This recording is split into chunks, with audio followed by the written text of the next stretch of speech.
আসসালামু আলাইকুম। এসএসসি পরীক্ষার্থী 2024 আমরা পরীক্ষা দিতেছি। তো লেখাপড়া যাই করি বা না করি পরীক্ষা দিতে আইছি। সবাই বসে আছে স্যারের অপেক্ষায়। স্যার আসবো, পরে খাতা দিব, তারপর লেখালেখি শুরু করব। সবাই দোয়া করবেন আমাদের জন্য, যাতে আমরা ভবিষ্যতে বড় কিছু করতে পারি, লেখাপড়া করে মানুষের সেবা করতে পারি বা অন্যান্য দেশের জন্য কিছু করতে পারি। তো সবাই দোয়া করবেন। এসএসসি 2024 সবাই পরীক্ষা দিতেছি। আমরা ময়মনসিংহ স্কুলের স্টুডেন্ট। তো সবাই দোয়া করবেন আমাদের জন্য। সবচেয়ে দুঃখজনক বিষয় হলো আমরা স্যারদেরকে ম্যাডামদেরকে অনেক মিস করব।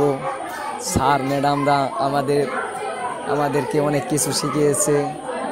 জাস্ট আমরা বাস্তব জীবনে কাজে লাগাবো ও মানুষের পাশে থাকবো ও দেশের জন্য ভালো কিছু করব। স্যার ম্যাডামদেরকে অনেক মিস করব। স্যার ম্যাডামদের মায়া কখনো ভোলার